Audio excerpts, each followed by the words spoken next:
সকলের পৌরসভার খোরপার শাপলা চত্বর সকল ওয়ার্ডের 14 ইউনিয়নের হবে তো হবেই। এবার হাসপাতালে চিকিৎসা না পেয়ে ময়মনসিংহ বিভাগে চলে যায়, ঢাকা মেডিকেলে চলে যায়, যায় না? তাহলে আমাদের যদি একটা মেডিকেল কলেজ থাকতো তাহলে কিছু রোগী ভাগাভাগি হয়ে যেত, কিছু শেরপুর মেডিকেল কলেজে চলে যেত, কিছু সদর হাসপাতালে চলে যেত। আবার মেডিকেল কলেজ গুলোতে কিন্তু ফ্রি বেড থাকে। হ্যাঁ, মেডিকেল কলেজ গুলোতে কিন্তু ফ্রি বেড থাকে। তাহলে ফ্রি বেড গুলোর মাধ্যমে কিন্তু আপনাদের সার্জারি হয়, চিকিৎসা হয়, ছোটখাটো অপারেশন হয়, শিশু রোগীর চিকিৎসা হয়। সেখান থেকে আপনারা সুযোগ সুবিধা পাবেন না? পাবেন।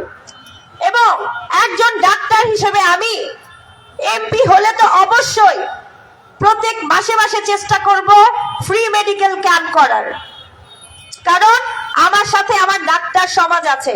আমি ঢাকা মেডিকেলে কর্মরত আছি, ঢাকা মেডিকেলের ডাক্তার, আমাদের ময়মনসিংহ মেডিকেল কলেজের ডাক্তার, তাদের কাছে যদি আমি রিকোয়েস্ট করি আপনারা মাসে একদিন হলেও শেরপুরে এসে চিকিৎসা দিবেন, কম খরচে চিকিৎসা করাবেন, তাহলে দেখবেন তারা অবশ্যই আপনাদেরকে চিকিৎসা সেবা দিবে।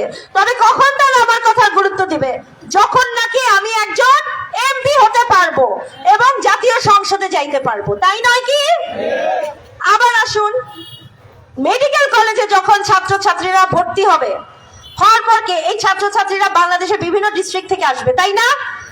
তখন কি হবে? তাদের খাবার দাবার, পোশাক, বই খাতার চাহিদা বেড়ে যাবে না?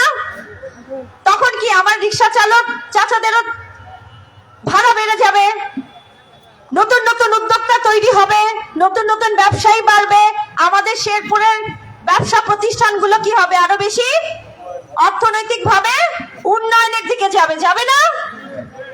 আবার ধরলেন তাদের কি খাদ্যদ্রব্যের চাহিদাও বেড়ে যাবে। যখন রেল লাইন আসবে, পচনশীল খাদ্যদ্রব্যগুলা কি খুব সহজে আমরা কি করতে পারবো? রেল লাইনের মাধ্যমে ট্রান্সফার করে ময়মনসিংহ, ঢাকায় যেখানে যেভাবে ব্যবসা করবে আড়তদাররা আছে, সেইভাবে তারা কি করবে? তাদের ব্যবসা বাড়াতে পারবে।